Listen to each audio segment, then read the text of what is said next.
If you're doing your nails at home, whether you're a seasoned nail tech or a DIYer, there's 5 mistakes that you have to avoid. I'm gonna show you guys how to avoid these 5 mistakes and share some of my tips for doing nails at home.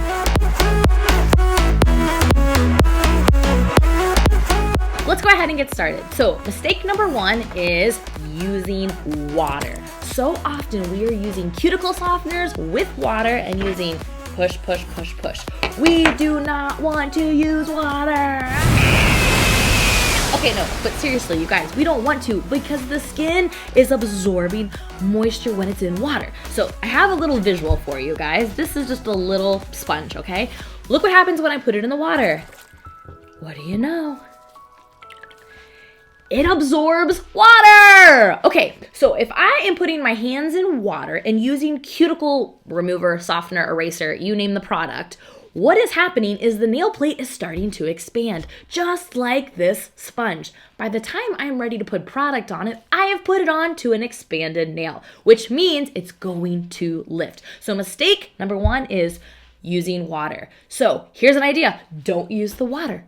Go ahead and do it dry. Let me show you the solution. Since mistake number 1 was introducing water, we're going to eliminate the water and begin our dry manicure. You have options. If you currently have an e-file, that to me is going to be your best bet. If you do not have one of these at home, you then can use a hand file or a little buffing block.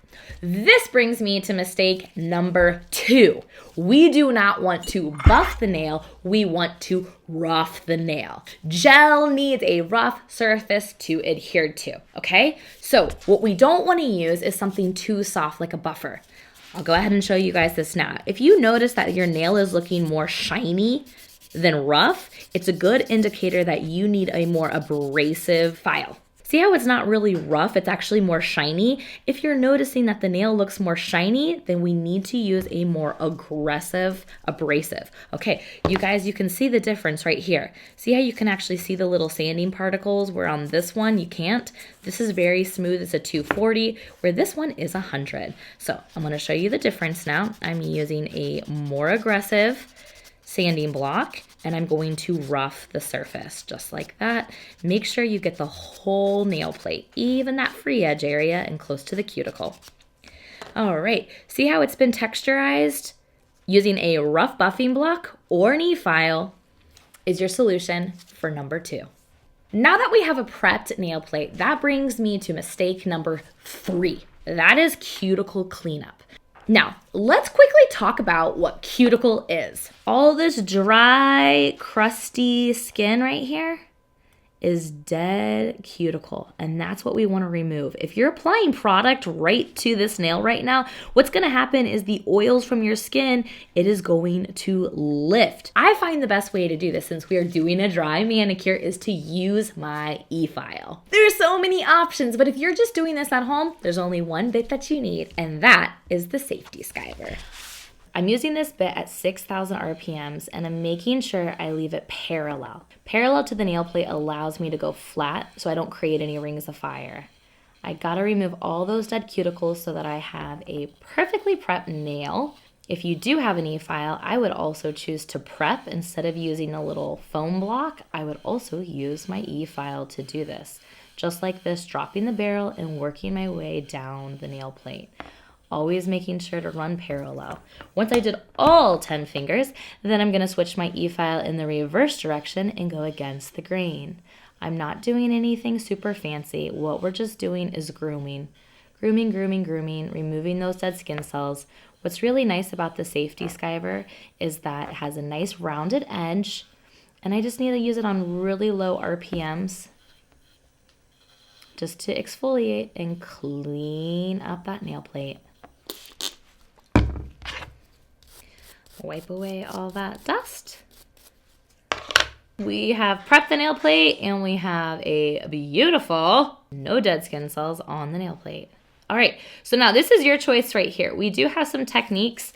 This is definitely part of the eponychium. You can use your cuticle scissors or nippers and cut that off, but if you're like, nope, that's not for me, we'll just continue to move forward with applying our gel. Now that we have a dry, prepped, and cleaned cuticle nail plate, we are going to now talk about mistake number 4, and that is thick layers. All right. Less is best. So whether you're applying your base coat or your top coat or your color, thin layers, just like this. If you accidentally flood this lateral fold or you get product on the side, your best bet is just to take a smaller brush with some alcohol and remove it before you actually cure. If you have any product that has ran into your proximal fold or your lateral fold, it will lift. So do yourself a favor and just remove any accessible product just like that and go ahead and cure. Whether you're doing base, color, or top, make sure all your layers are thin. Now that our nails are almost done, that brings me to mistake number 5, and that is not hydrating your nail and skin.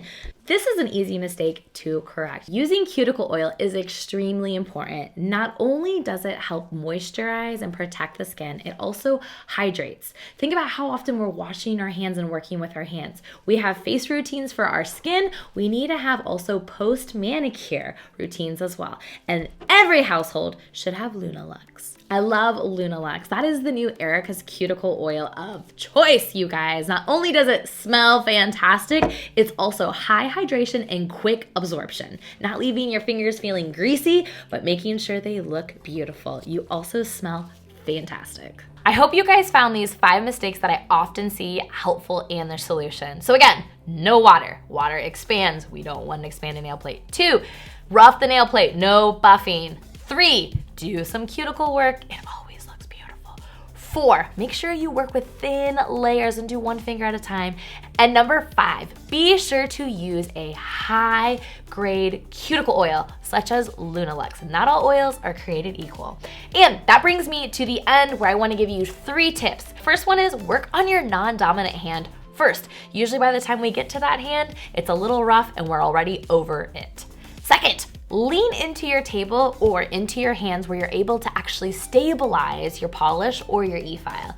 And lastly, something we don't think about as often as we should, but good lighting. Make sure you have a good light. Eye strain is real and you're working in these little crevices. Make sure you can see so you don't flood the cuticle and end up with an manicure. Hope you guys found this helpful. For more content, go ahead, like and subscribe.